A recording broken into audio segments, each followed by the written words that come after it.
Hey, how's it going? It's me, Lex, back at you with another video.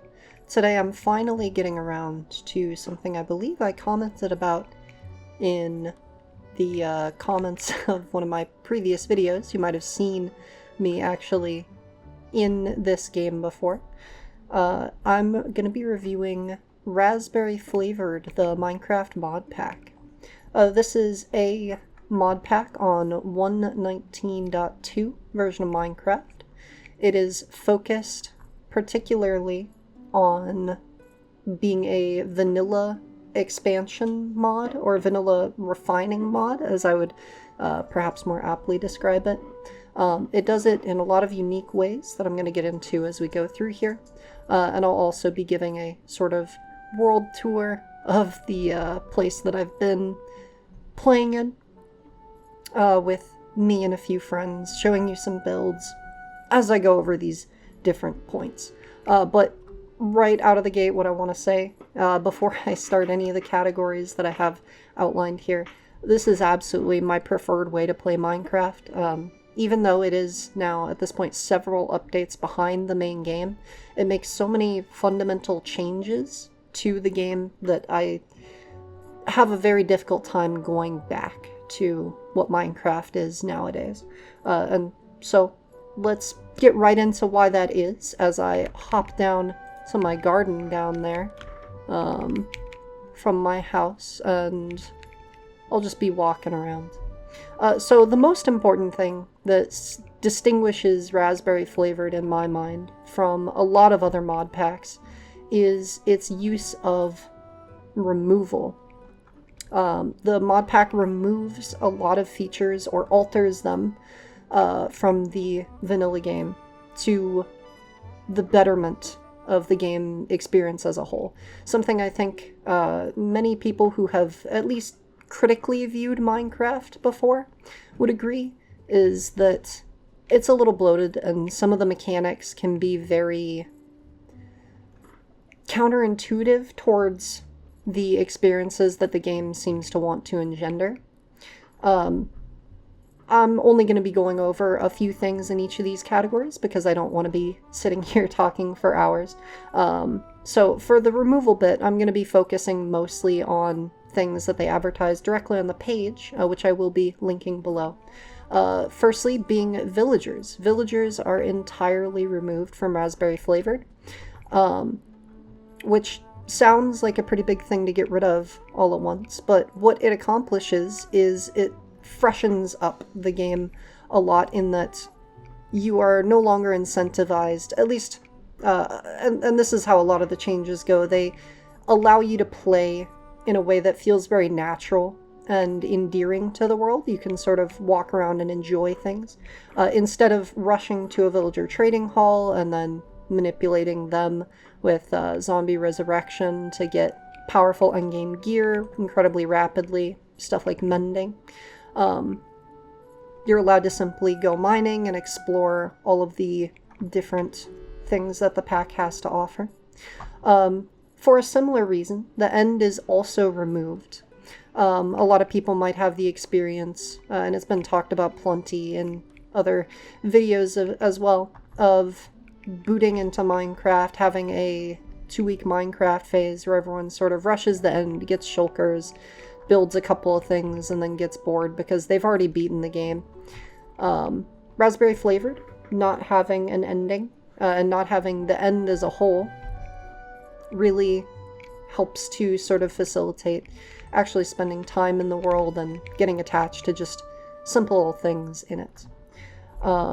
As for shulker boxes, we'll be talking about that later, but rest assured, storage is actually far better in Raspberry Flavored.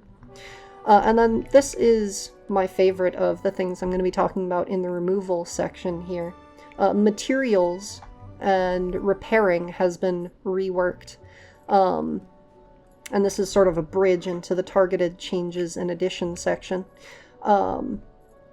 So as far as material reworks goes, if I go in here and I search for tools, you'll notice that tools go from wood to copper, and then there's gold and iron and diamond and so on. There are no stone tools. And this is so that wooden tools can actually have a place in the game as something that you use for a while. And this is complemented, as I'll move into the targeted changes and additions bit here. This is complemented by the fact that all materials have greatly increased durability and mining speeds. So if I go ahead and I'll pull out a little bit of wood and make myself a wooden shovel here, just to demonstrate. Pull that into my hotbar, and I'll just dig up a little bit of this dirt, maybe a 3x3. You'll notice in the vanilla game, wooden tools are an absolute pain to use. You probably don't even have how much they, or how fast they mine sort of locked into your mind, because it's so easy to skip straight to wood, but you can see here this is a very reasonable speed to be able to mine things at if you want to set up a basic house without needing to worry yourself too much about rushing different material tiers. That's sort of the idea behind it, is you don't need to be rushing to different tiers to be able to complete tasks with a reasonable level of speed. Not that it isn't faster to upgrade, but... and then the other wonderful thing is, now that almost all resources are actually reasonable to use, a lot of these materials have been given special effects. Instead of upgrading to, say... or I'll actually sort by weapon... No. Sword. No, pickaxe. Here we go. This is a good way. Instead of upgrading to, say, netherite purely for its mining speed, you are upgrading to it because it inflicts fire when it hits things. Steel has additional knockback. Necromium inflicts slowness when you hit enemies. Rose gold has the silk touch effect. Electrum mines faster. And so you have reasons to be using different things.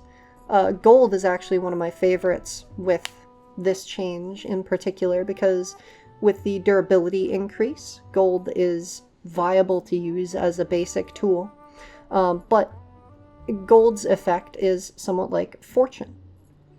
As well, repairing is made much more reasonable. I don't believe I carry an anvil on me, so I'm actually going to have to go back to the base to demonstrate this. But repairing has been changed. Levels were removed alongside enchanting, and whenever you want to repair something, all you have to do is take one material and the item in an anvil, and it will fully repair it. So instead of being forced to acquire mending as quickly as possible and put it on all of your things, you can sort of actually use things until they break with their increased durability, and then once you get to the stage where you can start spending materials on maintaining things, there we go. You can go ahead and do that, and you can name your tools. There's no limitations to how often you can do this. It's a lot of fun. Next up is enchanted tablets. You'll notice that I mentioned that enchantments have been removed in Raspberry Flavoured, at least the enchanting table and enchanting as you know it. However, enchantments on your tools and various items do still exist. And I believe the full list would be right here. Enchanting has been changed to use enchanting tablets. These are crafted with particular recipes, so they're locked behind certain parts of progression. And then they have various effects. You can hold shift to display them, and you can forge them onto different items just using a smithing table to apply those effects.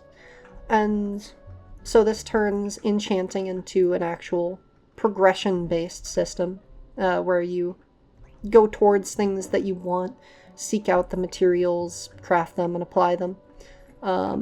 So, for example, the aquatic tablet, crafted with a couple of seashells and a nautilus shell, gives you respiration when applied to a helmet. It gives you depth strider when applied to boots. And it gives amphibious to collar tags, which you can apply to your pets, allowing them to swim and breathe underwater. And there's this whole array, as well as an unbreaking tablet, which is one of the most generically good enchantments in the game, of course, crafted by defeating the Wither and crushing its nether stars.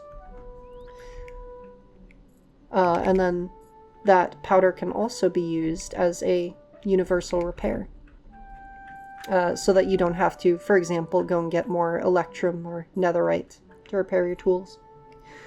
As for inventory, I mentioned earlier, and you've seen it here, inventory is also improved in Raspberry Flavoured with the addition of bundles, as they are in modern Minecraft. Sacks, which I have a few over here, for example this, and terrabins, which are what I have in my inventory here. Bundles, as stated, are just like they are in modern Minecraft. You can scroll through them and right-click to take out items, right-click to put items in. They hold up to a stack of things in them. Sacks are an earlier game, essentially shulker box. They hold up to 12 stacks or slots of items, and they can be placed down and opened, or they can also be navigated in the inventory, just like bundles. And then shulker boxes have been replaced with terrabins, and they function the exact same way as the sacks. You can scroll through them, pull things out, and put things back in without needing to place them down or break them. The sacks are easy to make early in the game, just a piece of string and some canvas, which can be harvested from grass.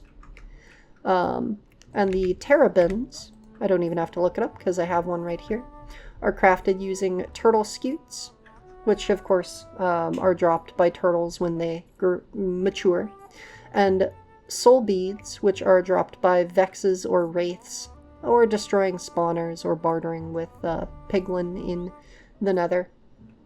So this can be a little bit harder to get a hold of, at least early game, but it sort of creates this progression for your inventory as well, while being incredibly intuitive and easy to use. I like, whenever I have a project to work on, I will toss everything that I want to use for the project in a terrabin, and I'll carry it around with me. I might leave it at the project site, I might bring it back. I carry 3 empty ones with me just for storage purposes, and then I have various things in here as well. There are also a couple of other stationary storage methods. There's of course the normal chests. There are these items, storage crates. They hold up to 10 stacks of items individually, so they're like a stationary bundle where you can put in a lot of things that are sort of mix and matched. If something would take up, you know, an entire chest just by being a whole bunch of miscellaneous stuff, like this terrabin here is filled with a bunch of various items, but not a ton of them. That's what you want to use a storage crate for, is they can hold all of that quite easily. And I won't get too much into the bulk storage, as that's going to be something I bring up a little bit later, an exciting update that's coming in the future.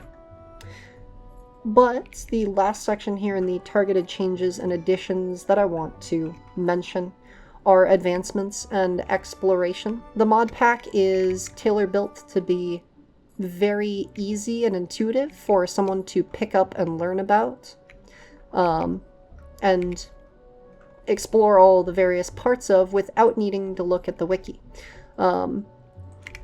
Specifically, if you go into the advancements section here, There are a whole lot of advancements in a few different categories: farming and foraging, machines and contraptions, basics and progression, exploration and discovery, and all of these will lead you towards exploring different parts of the game. And as well, as you might have seen before, there are all sorts of informational bits hidden in the recipe menu as well.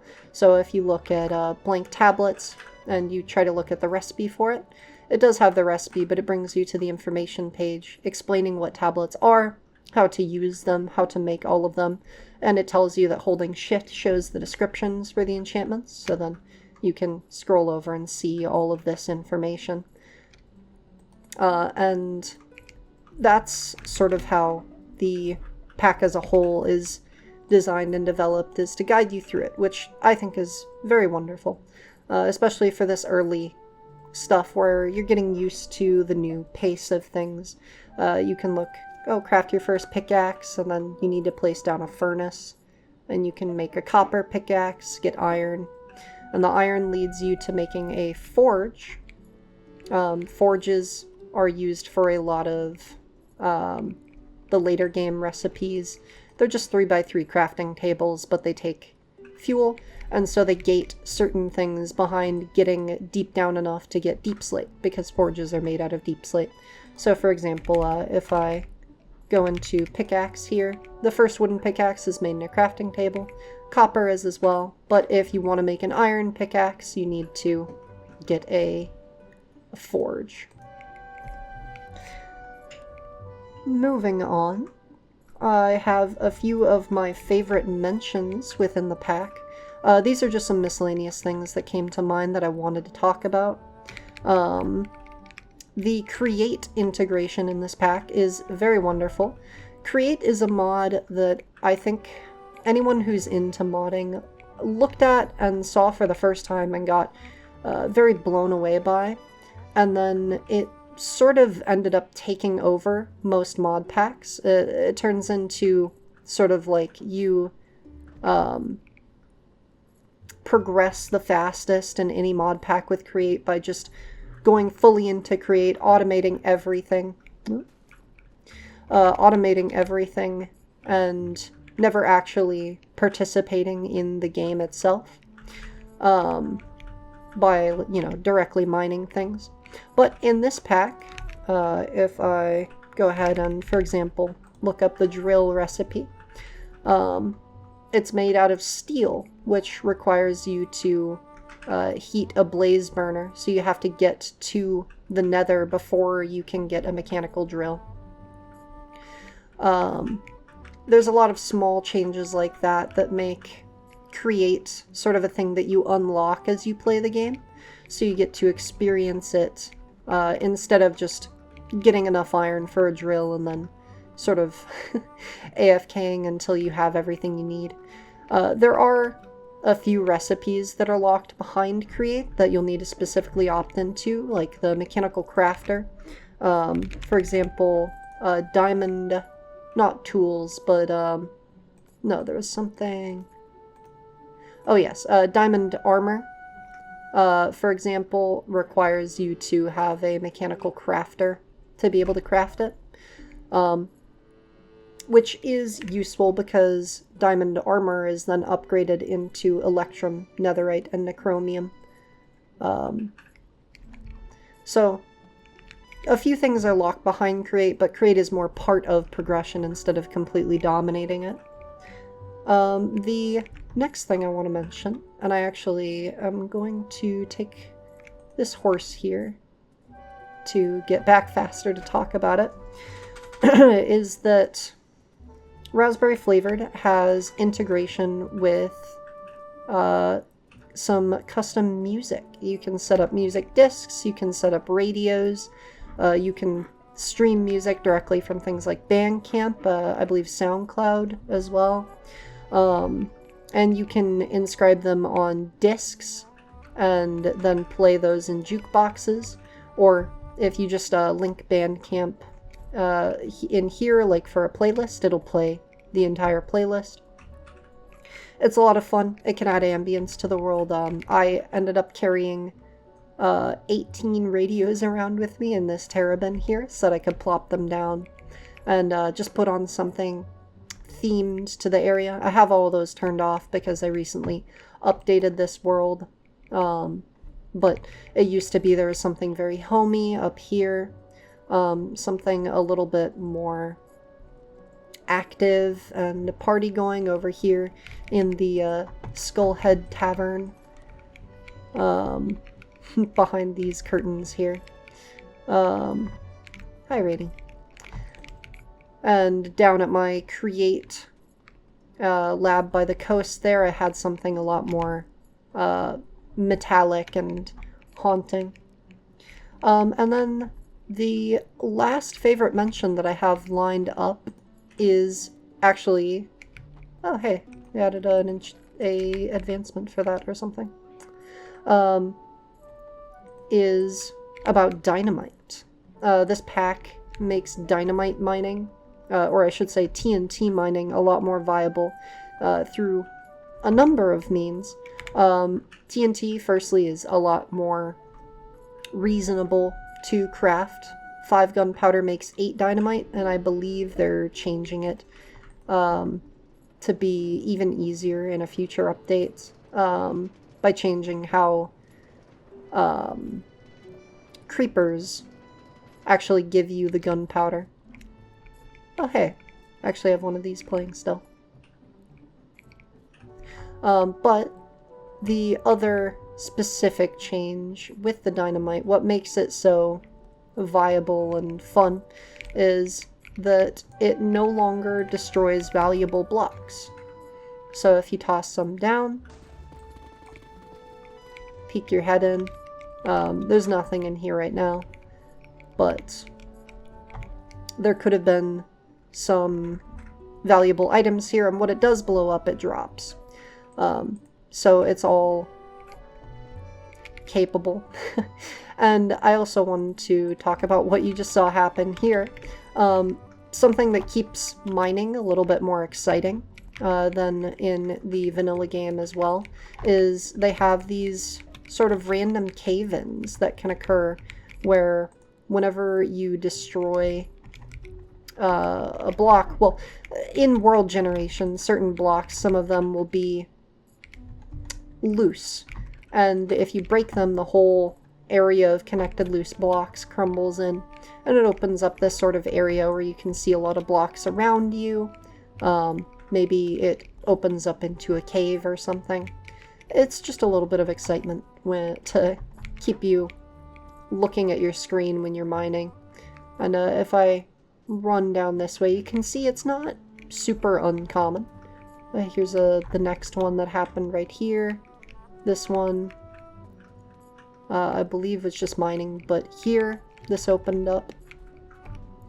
So it helps to keep, you know, half of the game's title exciting.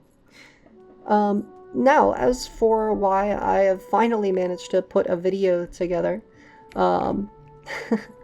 and in particular a video about this, even though it's something I've wanted to talk about for quite a while, it's because there's never been a better time to get into Raspberry Flavoured, at least in my opinion.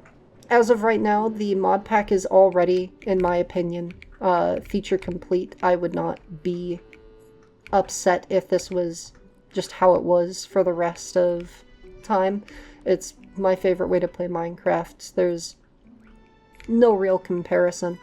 But it has some exciting new updates coming along, including some more quality of life features, like being able to fish up maps so that you can find biomes or certain structures, or being able to brush turtles to get their scutes for these terrabins instead of having to grow them up each individually.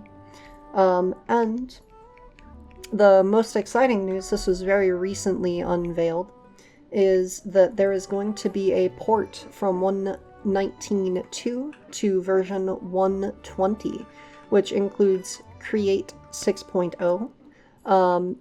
If you're into Create at all, you might know that off the top of your head, but it's the update that adds chain drives and frog ports, as well as packages. So a whole bunch of automation options, as well as some transportation options.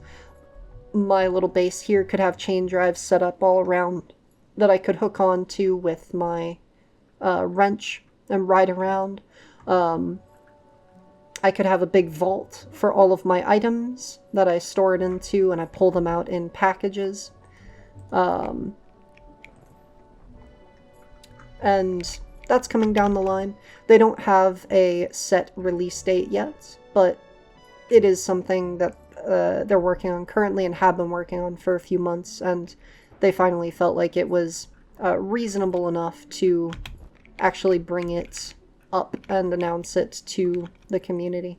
So that's very exciting. And last but not least, I just wanted to mention, if any of this looks interesting to you, I urge you to give the Modpack a shot. It's free to download, free to play. You can have a lot of fun in Minecraft, just building, setting up a little community with your friends. My map's a little messed up, but I set up this Modpack and server. I built paths between all of our homes, and it provided a good month or two of fun for a lot of friends, and I am really looking forward to continuing to play it even more often to the future. But the creator, Raspberry, and her partner, Basilia, are currently running a donation campaign so that Raspberry can move out of Turkey, where it can be difficult to be a queer person, and into Australia so that they can live together. I'll be linking that donation link down below as well. If you feel like donating and you have the means, feel free to give them a couple of bucks, especially if you like the mod pack. I just felt like that was a good thing to bring up. But anyway, yeah, that's about all from me. Raspberry Flavored is the best that Minecraft has ever been to me, and I'm looking forward to playing it now and into the future. All sorts of additions and changes. Thank you for watching, and have a good one. See ya. See ya.